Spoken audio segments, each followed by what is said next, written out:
And good afternoon, producer Susan. What have you been doing for the last 2 weeks? Yeah, where have you been, Jersey Joe? We've I missed you last week. I had a business trip and it just I couldn't find a way to squeeze it in. And but in the meantime, spring came. Uh, Yes, it did. and when I went to put this together this morning, I must have had 25 things I could have talked about, and I had to whittle it down to just seven. I normally start with 10 or 12, and I whittle it down to seven or eight. This morning, I filled a page and a half, and then I had to figure out, do I want to talk about this? Do I want to talk about that? And so I tried to squeeze a bunch in. I got about five or six nominees for the stupidest thing I've heard all week. And even though I could spend 3 or 4 minutes on each one, I'm just going to rattle them off, and you get to pick which one you think is the stupidest thing all week. Uh, Okay. all right. But you want to hear the preview of what I'm going to try to squeeze in today? This is my pared down from my list of 25 this morning. Yeah, what's on So, your agenda? all right. Quote of the week is from the actor Denzel Washington, and it's really quick. It's a 30-second. Apparently, the coach of the Colorado football team got him to come on a video chat to give his the CSU football team a pep talk. And it's an interesting exchange because one of the players asked Denzel Washington what his favorite movie was, and then he in turn asked the player what the favorite game was. It's just a great exchange. As I mentioned, stupidest thing I've heard all week. I've got four or five things we can talk about. I'll let you pick. They're all incredibly stupid. Okay.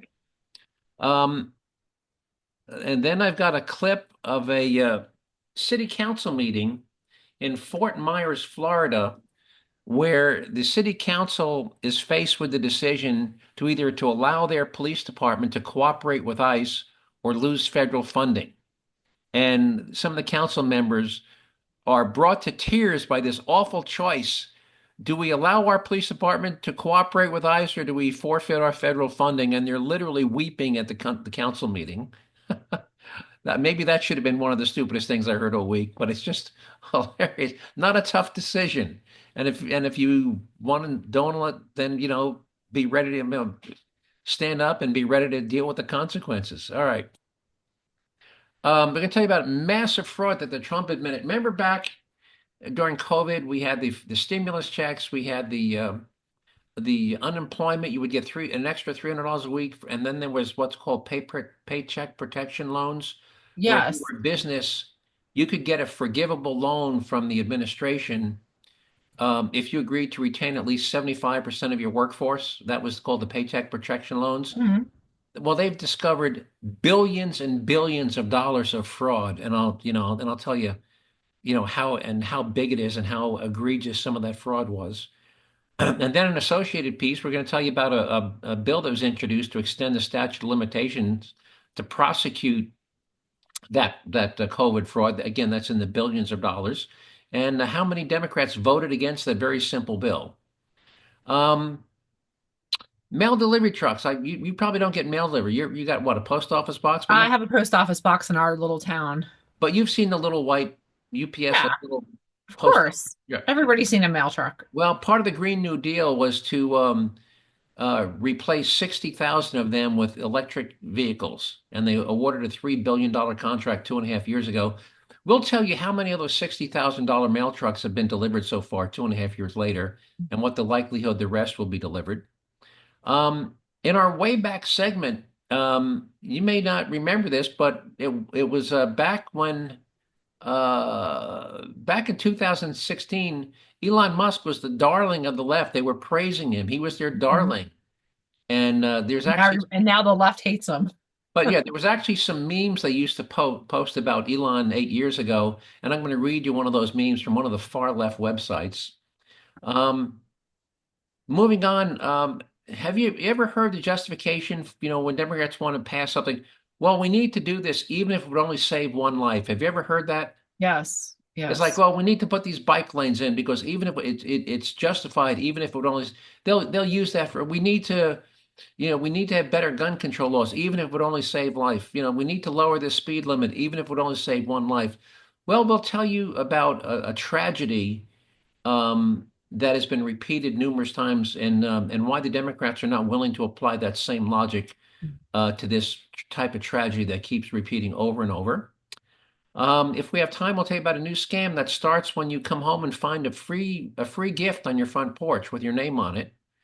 And our taxpayer relief shot comes to us from Detroit, where two determined thieves made a decision to try and rob a house a second time. And it was probably not the best decision they ever made in their life because the first time they got scared off, and then a couple of days later say, "Well, let's go back and try that again." It didn't turn out well for either one of them. So anyway, so you want to hear about Denzel Yeah, he was just in a new on Broadway? He's in yeah, he's Othello. in a new play with oh, what's the other actor's name? Uh, Anyway. I But forget, yeah, but he's in a new Broadway play. Othello. Yeah, some guy named Yes. Shakespeare, I think, wrote that. Yes, Yeah, some Othello. Othello. Anyway, so again, this is really quick, and again, it's a video chat. He's on a screen, and it's a football locker room. One of the players stands up and asks him what his favorite movie was. So here we go. Oh, hang on, let me bring this all the way back to the beginning. I see you back here in the corner in the white. Yell it out. Could you give me your top five favorite movies that you performed in? And I asked him, the player said, "Can you give me your top five favorite movies?"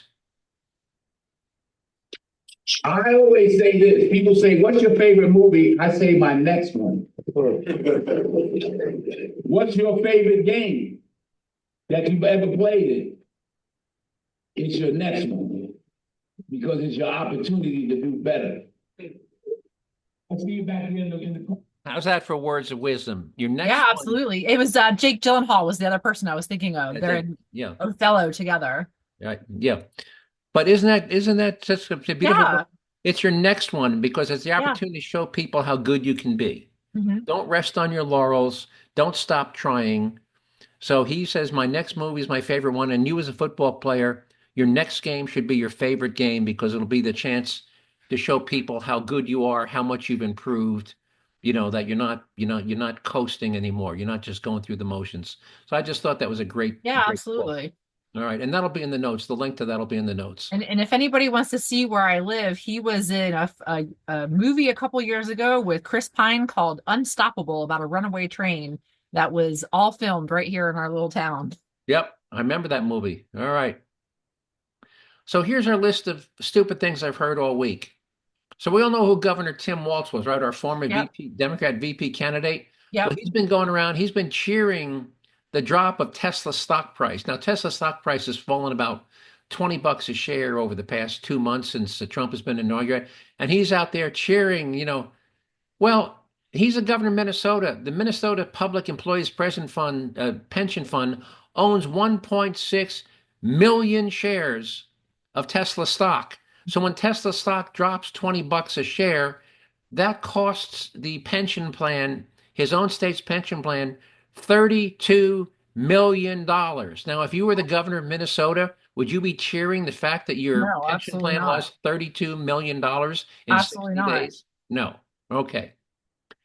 Now, here's another stupid. Now, don't vote yet. Here's another stupid thing. The government of Switzerland, they decided to buy a new corporate jet, for their executives to move around Europe. And Yep, I'm a pilot, right? I know a little bit yep, about yep. aviation.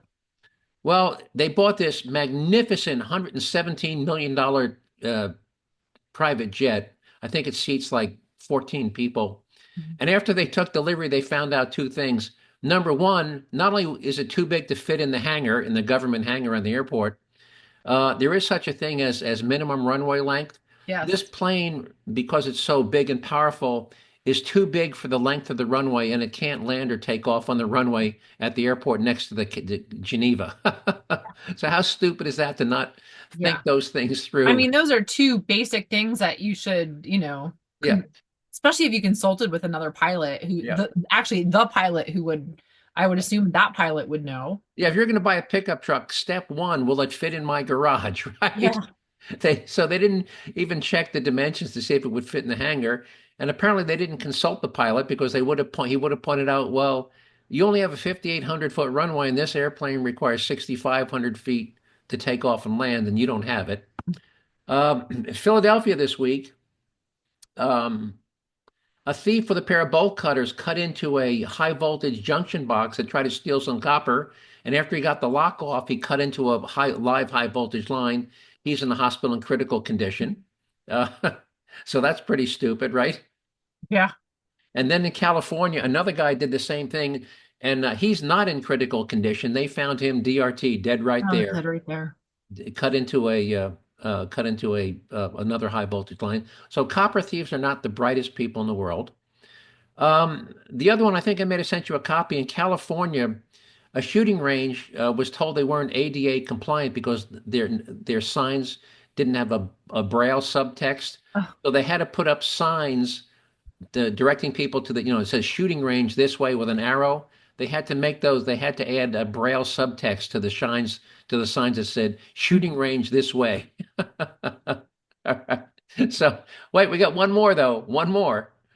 So, Colorado, by the way, is about to pass this incredibly onerous, unconstitutional, stupid law that if you want to own a gun that has a detachable magazine, like every pistol ever made, right? If yeah. you buy if your gun's a pistol, not a revolver, when you put a button, it ejects the magazine. We've all seen the Yeah. cop shows where the guy, puts the fresh magazine in the gun. Yep. Every pistol ever made takes a magazine.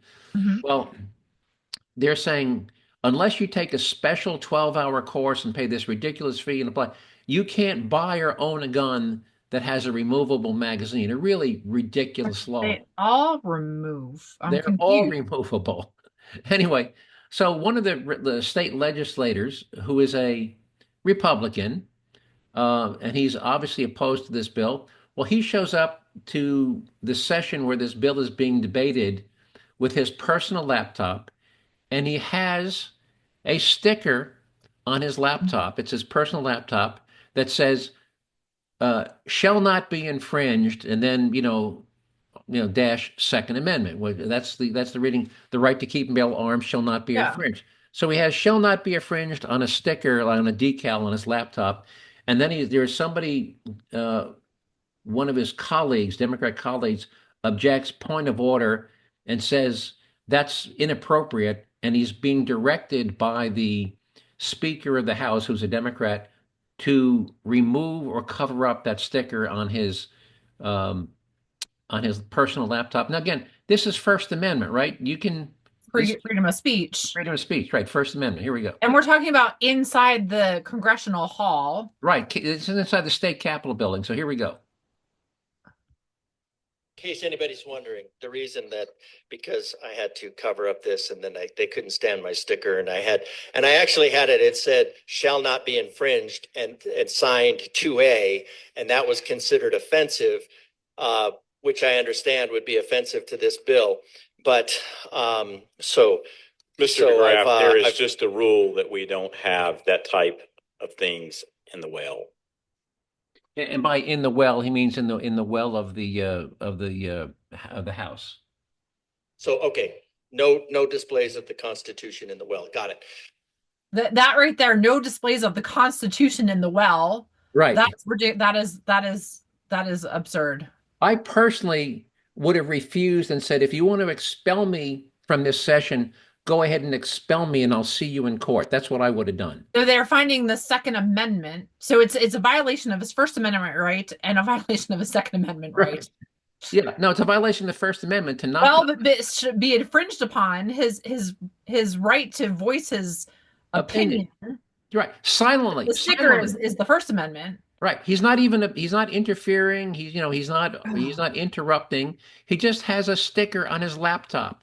So that was my fifth. So let's go back. I'm going to let you pick. So we got there's a so we got Governor Tim Walz cheering the price drop of Tesla stock, which has cost that. So I don't find that one necessarily stupid, but I find it irresponsible. Right.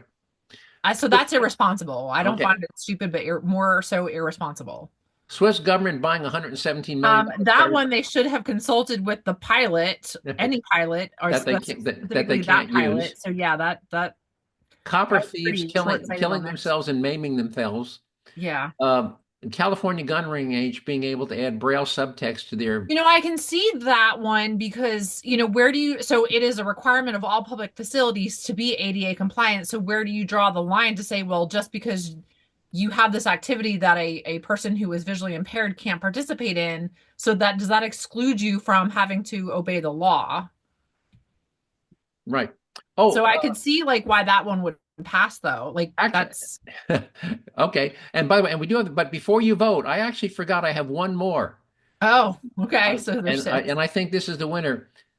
This is a guy. There was a protest, and they're trying to uh, expel this one guy because he was Hamas. And Hamas has been designated a terrorist organization. Yes. And there's people, they're protesting his expulsion. They're pro Gaza.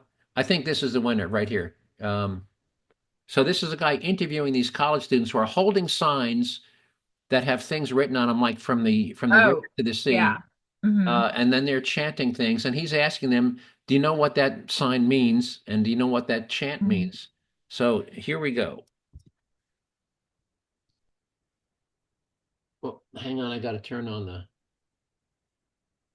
Right, you win $100. You get welcome to Gaza graduation. Let's see how much students actually know what they stand for. If you get them right, you win $100. First question: have you guys chanted from the river? Yeah. So by the way, he's got $100 bill. He's got $100 bills, and he's literally asking these students, "If you can answer my questions, I'll give you $100." Yeah. Okay. So here we go. See how much students actually know what they stand for. If you get them right, you win $100. First question: have you guys chanted from the river to the sea? Yes. Okay, which river, which sea? And they're looking at each other with this dumbfounded. Yeah. The sea of. So you don't know.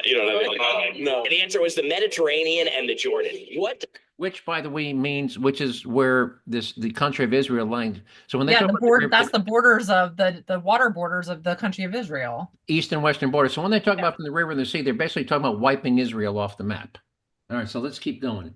What does Hamas say their number one goal is according to their charter? They just want to free Palestine. To murder all Jews around the world. How many years?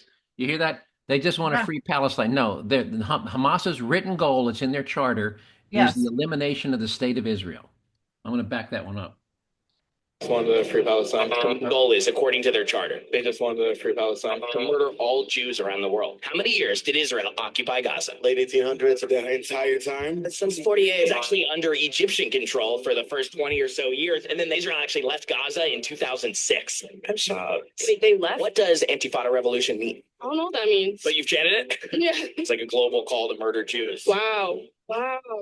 Antifada. So this is what I mentioned, Antifada. So Antifada, and it's Antifada is basically like a war. It's a call to a war on Jews. So it's like a global call to murder Jews. Wow. Did you know you said that? No. Would you say it again? Probably not. Students don't seem to know what they stand for. So wouldn't it be great if these expensive colleges actually taught them something? The thing is that those expensive colleges are teaching them something, a horrible set of values and militant ignorance. So now that we've added that to the list, which one is your vote for the student? Wait, where did I leave? I left off at the gun range. What was the one after the gun range? All right, so here we go. We got Tim Waltz cheering the full Tesla stocks. I find that to be more irresponsible than stupid. Swiss government behind the jet, copper thieves, braille sign at the shooting range. Colorado legislator forced to cover up the sticker on his laptop. Yeah, that's pretty ridiculous. And protesters being asked to explain what their signs say and what they're chanting. I think it's a tie between the last two, but I have to go with that last one. I mean, if you're going to be protesting, you need to know what you're protesting. And holding signs and chanting things. Yeah. So listeners, if you have a vote, please send me your vote to just email me, joe@jerzee-joe.com. Just remember to spell Jersey, Jerzee, joe@jerzee-joe.com. And let me know which of those 1, 2, 3, 4, 5, 6 you think is the stupidest thing you've heard all week. And by the way, I could have played clips about the copper thieves getting electrocuted, and I can add them to the website. Okay, great. All right. Here's another one that could have been we could have made this number 7, but I think this deserves its own. So the Fort Myers, all the counties and cities in the United States have been advised by the Trump administration, if you don't support ICE in their efforts to arrest illegal aliens, you're not going to get any federal funding. It's a simple, pretty straightforward, right? Well, here they are. They're debating this choice they have to make at the city council meeting. And I think, is this the one here? Here it is. No, it's this one right here. Here we go.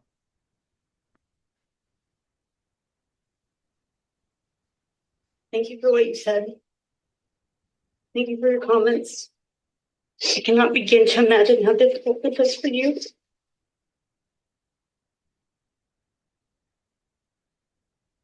The argument, and I know there's no malintent to it, that we would risk federal or state funding if I don't sign up for this.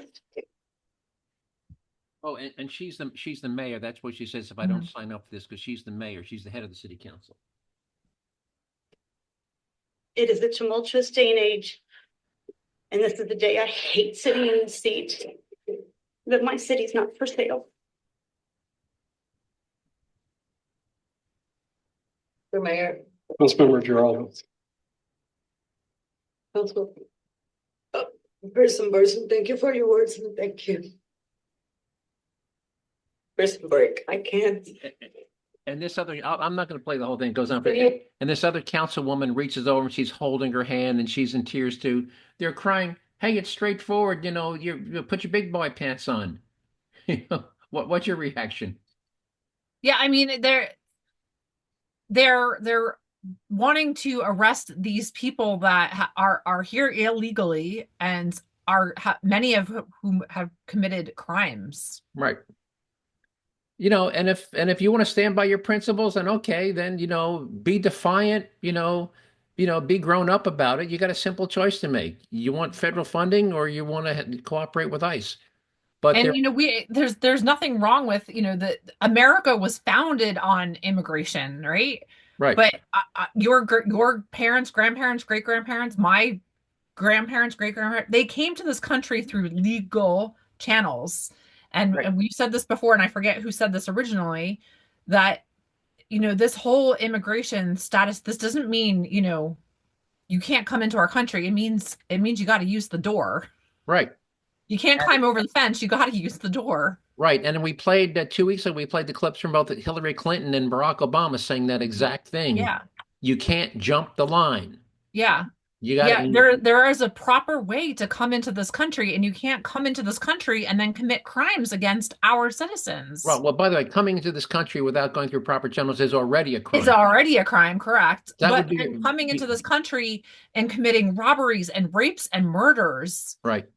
No. We don't want you here if that's how you're going to behave in our country. Right. And unfortunately But if you want to come into our country and work hard and be a contributing member of our society, we will welcome you. Yes, but do it the right way. And by the way, part of that, by the way, you've heard about the outbreak in tuberculosis and measles. Yes, the measles, yes. And tuberculosis, we've had and it's all in the Southeast, by the way. Where do you think, you know, if you want to come here on a visa from foreign country, do you know you have to have a health certificate from a doctor that's within 30 days? Yes. Right.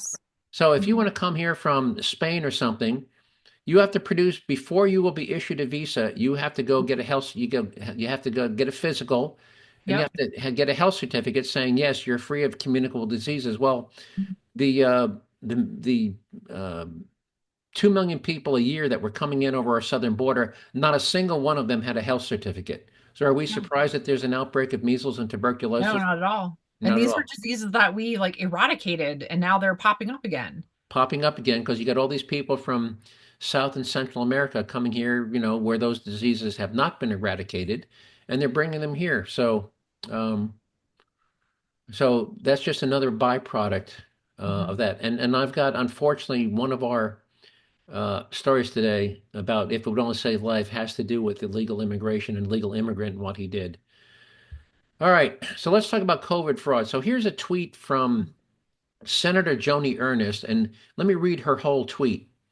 And here's the tweet. She said, as crazy as it sounds, 312 million in COVID loans went to kids under the age of 11 with fake Social Security numbers, and that's just the tip of the iceberg.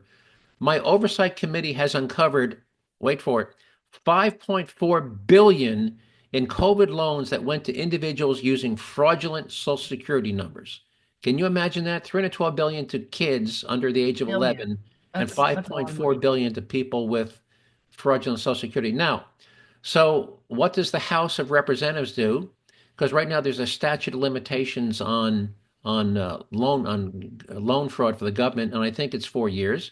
So the House introduced a bill that's called the Pandemic Unemployment Fraud Enforcement Act, which extends the statute of limitations for prosecuting people who committed fraud with COVID relief funds. And by the way, the total, including she was only talking about PPP loans. That doesn't include all the unemployment fraud that went on. Well, out of the roughly 208 Democrats in the House of Representatives, 127 voted no to not extend the statute of limitations. What possible logic could they have to vote no on a bill that would allow the government to pursue and prosecute people who committed over $100 billion in COVID? They should be prosecuted. They should. But can you think of any rational reason other than we hate Trump and don't want him to succeed, why you would vote no on a bill to extend the statute? I don't know why. Okay. Well, this has nothing to do with Trump. I mean, all these COVID loans came out when Biden was president. Well, they started, Trump signed the legislation, which was signed very late in his term. Yeah, true. In his term, late in 2020. But regardless of who was president or who is president, this is fraud against our government and wasteful spending. Right. But you are correct, by the way, because the vast majority of that money was dispersed and administered by the Biden administration. Mm-hmm. So why so it went out in most of it, a great amount of it went out in 2023. And in fact, when you got the loan, but the loan didn't become forgivable until 2022, because I know I was involved in a company that applied for one. So you got the money. It was a loan. You signed a loan agreement, and then at the end of the year, if you met all the requirements, you submitted an application for forgiveness, and you didn't do that till 2023.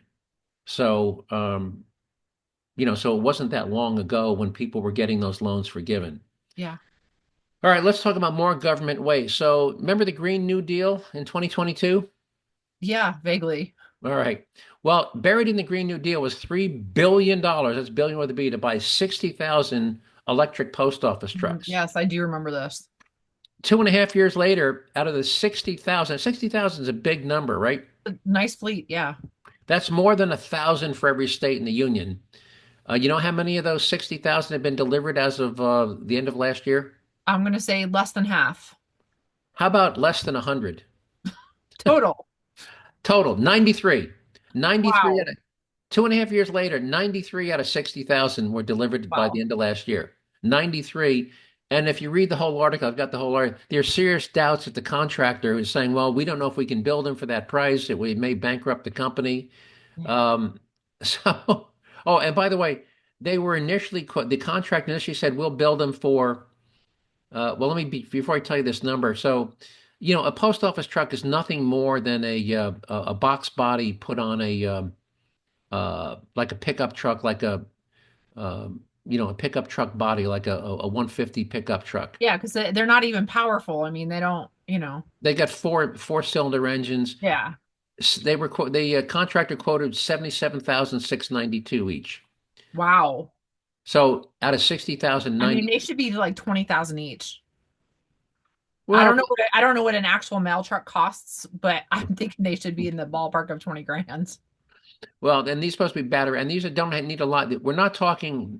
These trucks don't need a 350. Most electric vehicles these days have a range of around 300 miles or greater. Your typical post office truck, maybe it's going to rack up 90 or 100 miles a day. They don't need a huge, massive bank of batteries. They only need enough batteries to get them around town and back to the post office overnight. But anyway, or you can do what our town does, and we don't have mail service. Okay, all right. I gotta say, our little post office is like the community center of our little town here. It's everybody, you just can't run in and grab your mail. It's like a social event and it's the community bulletin board. And the other thing, and this has been such a big problem recently, is I know that my mail is safe. It is locked up in a box that nobody has access to without that key. Right. Well, I'll go you one better. When I used to spend summers on my grandparents' cattle ranch in upstate New York, do you know where our post office was? Center of town? It was inside the local general store. You can go in and buy. You could buy a box of shotgun shells. You could buy, you could buy some beef jerky and you could get your mail. They had a little separate window, so the same woman who sold you a box of shotgun shells, if you were there for your mail, she'd step over, behind the post office window. So it was so it wasn't even an official separate, and she was not a U.S. Postal employee. She ran the general store. She had a contract to receive and deliver mail. That was our post office. All right. I know we only got 9 minutes left. But we've got less than that, but yeah. All right. So 2016, one of the far left Facebook sites was called The Other 98%. Mm-hmm. And this was their meme praising Elon. It says, it's a little stick figure with Elon's head on top. And it says, this is Elon. Elon wanted a new payment method on the internet, so he created PayPal. Elon wanted to drive an electric car, so he founded Tesla Motors. Elon wanted to make it cheaper to go into space, so he created SpaceX. Elon wanted faster transportation, so he's developing the Hyperloop system. Elon does not tell everyone how bad the world is. Elon is working to change the world. And the tagline, be like Elon. Isn't that ironic? And this is the same site today that hates his guts and telling people to burn his cars. It's so funny, people have this like such disdain for him now. And and we've talked about this so many times on the show about and this isn't necessarily specific a slam to Tesla, but just electric cars in general. Like, I'm not a fan. And I think as far as electric cars go, Teslas are pretty overpriced. They are, but I have a lot of reasons for not wanting to buy a Tesla, and Elon's not one of them. But I have to tell you, in a two-car family, like my wife, I think the longest trip she ever takes is 36 miles round trip. I think for my wife, an electric car, if the price was right. Yeah, if the price was right. If the price was right, it would be perfect. Or these people just go to the train station and back every day. But these Teslas are like, they're in the ballpark of $100,000. You're not going to spend $100,000 on a car for your wife who goes 18 miles to go visit her sister. No, you're right. So anyway, but I know we're running short of time. Just another quick one. So we talk about all this legislation will only save one life. Now we've talked about like the murder of Lake and Riley, the ones in Houston where they murdered the 12-year-old, they raped and murdered the 12-year-old girl. Well, here's a story. Did you hear about a story about an illegal immigrant in Long Island 2 weeks ago who beat his 2-month-old daughter to death? I did actually hear about that one, but I know it wasn't widely advertised or widely in the mainstream media. Well, for people listening, if you didn't see on the national news, and I don't think it made the national news, on Long Island there was an illegal immigrant from Guatemala, and he got angry. He didn't think the baby was his, but he beat his 2-month-old baby daughter to death. Illegally. So, and this is not the first, the second, the third. This is not even the 10th illegal alien murdering innocent victims. Mm-hmm. We could put a list together, but this is probably the youngest and most egregious. So my question is, if this rationale, if it would only save one life justification pertains to all these other things like putting in bike lanes and limiting magazine capacity, why doesn't it apply to deporting illegal immigration and securing the southern border? And regardless of your immigration status, I think that there's a special place in hell for people that hurt defenseless children and animals. Right. All right. I'm going to try to blow through this. I know we're in out of time. The latest scam. If you come home or open your door and you find a package on your front porch that's literally addressed to you, got your name and address on it, and you open it, and there's a little trinket inside. It could be a keychain. It could be a little tiny flashlight. You know, these things that they give away, corporate, they get these foam beer cozies. Yeah. Mm-hmm. Well, it's a little $1.50 item. And inside, you'll find a little piece of paper that says, congratulations on your free gift. If you want to learn more about how to get more free gifts, scan this, QR code, the square. It's not a barcode, it's a square code. And well, if you do that, you're downloading a virus to your phone, and the people have access to everything on your phone. And I know a lot of people keep banking information on their phone. Yeah. So if you get a free gift on your front porch, and there's a little QR code to scan this code to find out more how to get more free gifts, do not, under any circumstances, scan the QR code with your phone, because I came home from work yesterday, and there was a little miniature tree sapling, and it was advertising a local landscape company. Okay. Right. All right. How much time we got? A couple of minutes? Oh yeah, we only have like 3 minutes. All right, I'm going to roll right to our taxpayer relief shot from Detroit. And here's where we go. We have tried to warn the criminals in this city We will no longer stand idly by and be victimized by your acts of criminality. We are going to stand up. We are going to defend ourselves, and we are going to take our city back. Enough is enough. Apparently, today, one Detroit man took matters into his own hands to defend his home. Now, someone tried to break into his house last Friday. He scared them off. When they showed up again today, though, it took a deadly turn. 7 Action News reporter Kim Russell is live at the home. And Kim, will this be ruled as justifiable homicide, or do we know? That is the big question. When you talk to people who live here on Dexter, it's mind-blowing. It seems like almost everyone has been the victim of a burglar at some point in time. So they really emphasize with their neighbor who lives in this house and grabbed that gun today. And they are hoping that it is ruled a justifiable homicide. But when you talk to legal experts, there's a gray area. And it's not a yes or no answer when you ask, can you shoot a burglar? It happened while the sun was up and neighbors were out and about. The man who lives here often would have been at work during the day, working for the city, but he was home when he says he heard a noise. He saw two men trying to break into his house. At some point, he called 911, he grabbed his gun, and he confronted the burglars. If we can count on anybody, it's ourselves and God. A neighbor who only told us her name is Frances says she was glad it ended how it did. The two thieves shot dead outside. Now the question is, will this be ruled a justifiable homicide? Or could her neighbor be in legal trouble? Chief Craig has often said, good Americans that are legally in possession of firearms are defending their homes. And this is a police officer saying, I think it's the chief of police, by the way. And they have the right to do that. And we stand behind them in doing so. But police still had to take the man in and... All right, I know we're running out of time, so I won't play the rest. But so two thieves, stupid thieves. They tried once. 2 days later, they came back. What's the play stupid games, win stupid prizes? Yeah. Perfect example. All right, we only have a minute left. Yep. All right, folks, I want to thank you all for listening. I apologize for having to rush this. If you want to vote on the stupidest thing I heard all week, send it to joe@jerzee.com. Thanks for listening. If you want to see some of the clips, you'll find them on the Jerzee Joe website at jerzeejoe.com. Just remember to spell Jersey, Jerzee. And with that, producer Susan, unless you have something else to add, we're going to sign off for the cut us off. Are you good? No, enjoy the spring weather. I'll talk to you next week. You take care. Bye-bye.